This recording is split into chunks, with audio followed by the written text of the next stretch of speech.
Enfermedad celíaca. Vamos a iniciar.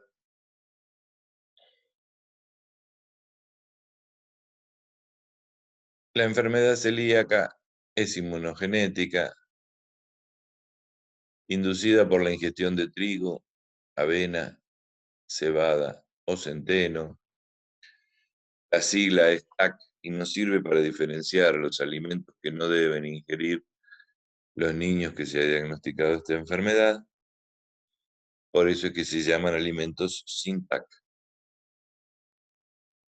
La presencia de gluten en el intestino origina una atrofia vellositaria intestinal que desaparece cuando se retiran las toxinas de la dieta. En realidad, se ha demostrado que el intestino delgado no es el único órgano afectado, ya que también se han observado manifestaciones neurológicas, tiroideas, dermatológicas, como la dermatitis herpetiforme, acá vemos algunas imágenes, y ováricas. El gluten es una glucoproteína que contiene gliadina tóxica y glutenina atóxica. La principal causa de malabsorción en el lactante y en el niño. Presenta con una incidencia de 1 cada 500 a 2000 nacimientos. El patrón de herencia más probable es el dominante con penetración incompleta. La enfermedad se presenta en el 5 a 10% de los padres de niños celíacos y en el 10 a 20% de sus hermanos, siendo más frecuente en el sexo femenino. El determinismo genético está relacionado con antígenos del sistema mayor de histocompatibilidad. Los estudios genéticos indican que la susceptibilidad al gluten está ligada a los distintos antígenos HLA. Enfermos que presentan estos antígenos no son necesariamente celíacos. El gluten que atraviesa las células epiteliales es captado por los macrófagos presentados a los linfocitos T.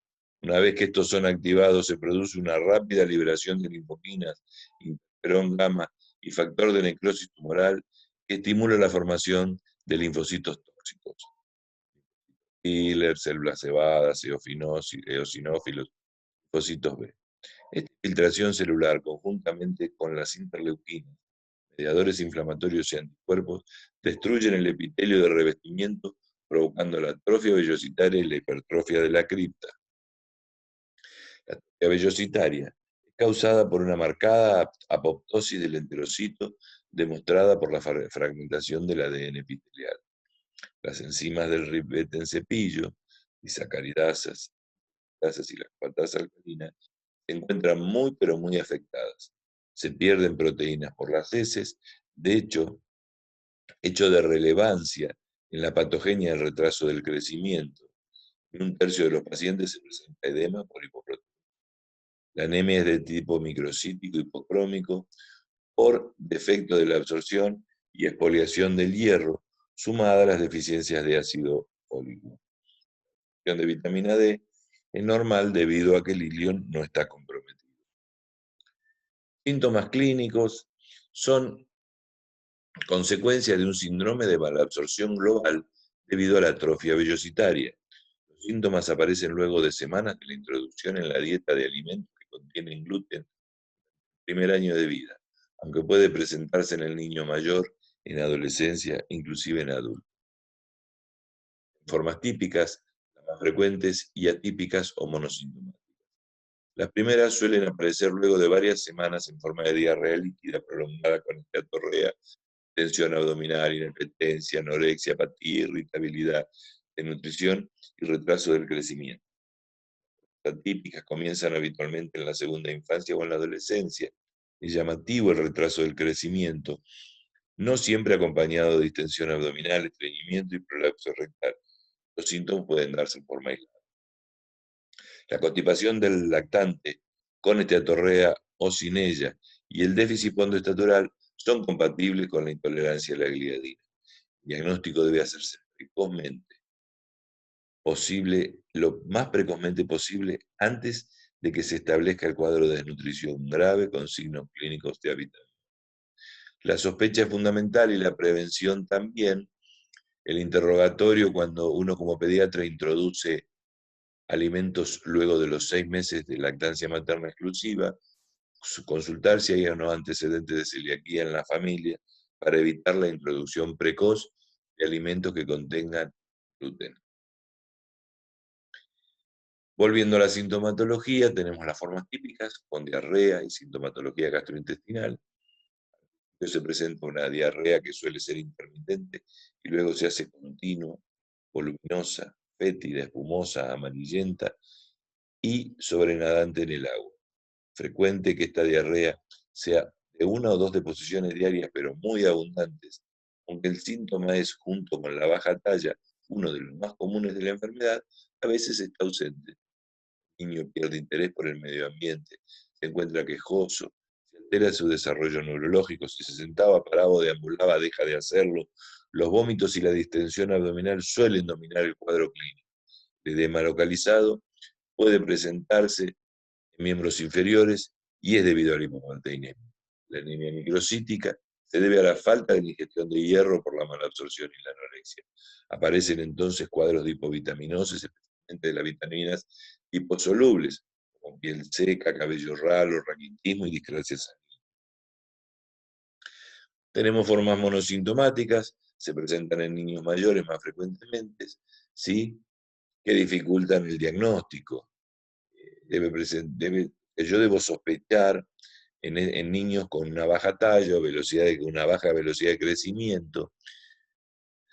Y en el interrogatorio a los familiares de primer grado, ya que como es una enfermedad celíaca, tenemos que preguntar si hay antecedentes familiares. Una enfermedad genética, perdón, ya que como es una enfermedad genética, debemos preguntar si hay antecedentes familiares. También debe alertar una anemia ferropénica inexplicable y refractaria al tratamiento. Las formas asintomáticas se denominan así porque no poseen síntomas evidentes o son mínimos, ¿sí? Pero que presentan daño mucoso. De igual modo, los familiares de primer grado, asintomáticos, clínicamente, o sea, asintomáticos, pero con una biopsia con evidencia de lesión anatomopatológica. Pueden ser, yo tengo un niño celíaco, le hago una biopsia a un hermanito, a la mamá o al papá para descartar, no tiene síntomas, pero tiene una atrofia intestinal.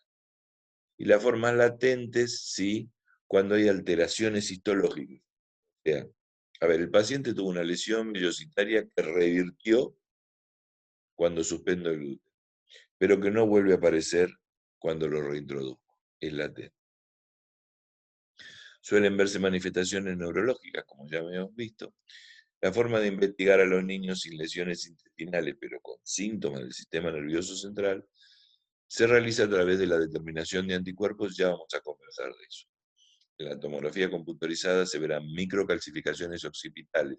Y es interesante que cuando yo suspendo el gluten, los síntomas revierten. También tenemos lo que se llama la crisis celíaca, una forma de presentación aguda que se observa en enfermos no tratados o con tratamientos discontinuos con deshidratación, alteraciones hidroelectrolíticas y que frecuentemente van acompañados de el diagnóstico de laboratorio. El diagnóstico de laboratorio puede ser por la determinación de grasa en materia fecal, con el test de Van de Kammer o el esteatocrito, o por la determinación de anticuerpos en sangre. Acá vamos a conversar un poco de los anticuerpos. El anticuerpo antigliadina fue el primero, ¿sí?, que se empezó a utilizar en 1981, y es un anticuerpo dirigido contra un fragmento del gluten, que es la gliadina, que ya habíamos visto que era la tóxica. Son poco específicos, inclusive puede dar falsos positivos. Son de utilidad para el seguimiento, ya que se elevan pronto tras la ingesta de gluten, y los más informativos son los de clase IgA. Los anticuerpos antiendomicios se empezaron a utilizar en el 84. Son muy específicos, pero muy poco sensibles. La técnica es laboriosa y la interpretación subjetiva. Prácticamente no los utilizamos. Los más informativos son las de clase IgA. Los anticuerpos antitransglutaminasa tisular, que se empezaron a utilizar en el año 97 y se valoran mediante test ELISA, son más sensibles, menos específicos. Más informativos son los de clase IgA. Su positividad guarda relación lineal con la presencia y severidad de la atrofia vellositaria en la mucosa duodenal. Y los anticuerpos antipéptidos de aminados de gliadina van dirigidos a la fracción de gluten que una vez ha sido diaminado por la enzima transglutaminasa tisular en el intestino. Se empezaron a utilizar más tardíamente, en el año 2000. Se determinan también por técnica de ELISA. Y se solicitan los IgG. La clase IgG son los más empleados y son los más sencillos. La determinación de anticuerpos, que ya vimos, son de gran utilidad en el diagnóstico. No obstante, siempre debo confirmar los hallazgos con una biopsia de intestino. Yo busco las lesiones vellositarias y se utilizan a través de una biopsia peroral, a través de la ingestión de una cápsula de Crosby o por endoscopía. Acá en la imagen podemos ver una cápsula de Crosby o similar. Acá tenemos en la otra imagen de al lado los distintos de Gold, French, Polar o la de Crosby. Y si no, un fibroendoscópico con una pinza, ¿sí?, para hacer la biopsia del intestino. En las muestras positivas se encuentra una atrofia o subatrofia vellositaria, ¿sí?, modificación de la relación entre cripta-vellosidad, debido no solamente a la atrofia, sino también a la hiperplasia de las criptas. Hay un infiltrado linfoplasmocitario en el corión y núcleos celulares que dejan su posición basal y simulan un epitelio pseudoestratificado y aumento de la cantidad de linfocitos intraepiteliales. Los grados de atrofia yo lo puedo clasificar. Y lo que veo es la relación. Una de las clasificaciones plantea el tamaño de la vellosidad en relación a la cripta vellosidad. Tengo un grado 0, que es normal, la relación entre cripta vellosidad es de 1 a 3.5. Un grado 2, la altura de la vellosidad es más baja, pero sigue siendo mayor que la cripta. Grado 1, perdón, un grado 2, donde la altura de la vellosidad y la cripta son iguales. Un grado 3, donde la altura de la vellosidad es menor que la de la cripta. Bueno, cuando hay ausencia de vellosidad, es el epitelio, no es un grado 4. Los grados 2 y 3 son compatibles con diagnóstico de enfermedad celíaca. El grado 2, ¿sí?, es decir, cuando las vellosidades y criptas de igual altura, ¿sí?, si a esto yo le sumo una infiltración de linfocitos y una clínica positiva, nos hace sospechar enfermedad celíaca. La lesión histológica se mantiene mientras el paciente ingiere gluten. Vuelve a reproducirse con la reintroducción de harina. Acá hay otra clasificación que describe 5 tipos de lesión según la sensibilidad al gluten. ¿Sí? Mezcla un poco más la clínica. Hay un epitelio preinfiltrativo. ¿Sí? Esto ya presume, al decir preinfiltrativo, presume que va a haber una infiltración, que es una indistinguible de lo normal. Un epitelio infiltrativo con una mucosa de arquitectura normal, marcada infiltración epitelial con signos pequeños necróticos. No hay síntomas gastrointestinales ni síndrome mal absortivo, pero ya hay una infiltración de los de los linfocitos, hay un fenómeno inflamatorio en esa.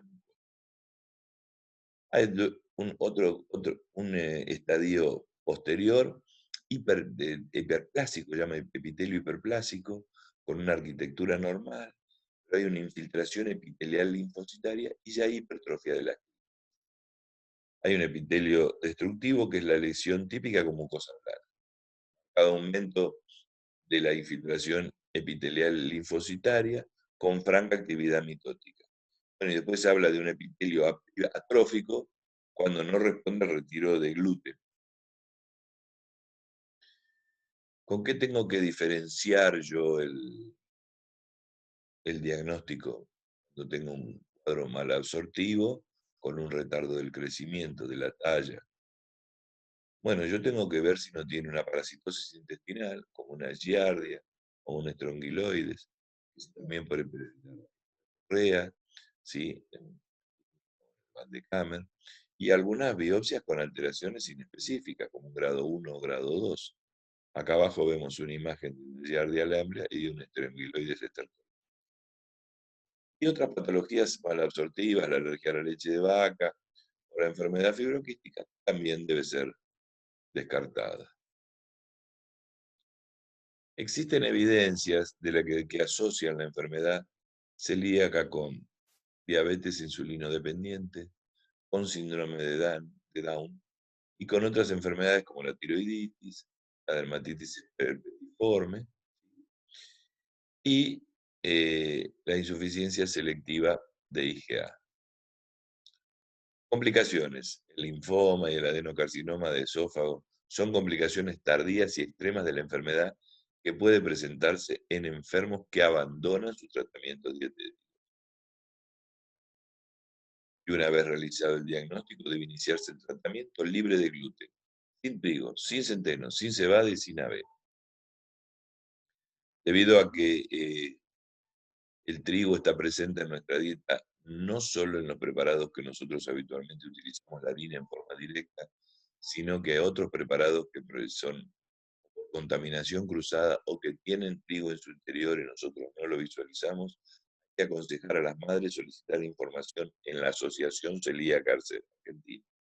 Periódicamente efectúa estudios para descartar la presencia de gluten en los alimentos, ¿sí?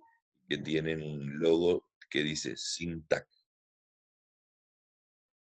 Y además de acompañar, de actuar como grupo de autoayuda, las madres que consultan, aprenden a elaborar recetas con distintas harinas que no tienen gluten, ese gluten que intoxica, harina de arroz, harina de maíz, harina de garbanzos, arvejas, mandioca, chuño. Es muy importante mantener la dieta de por vida.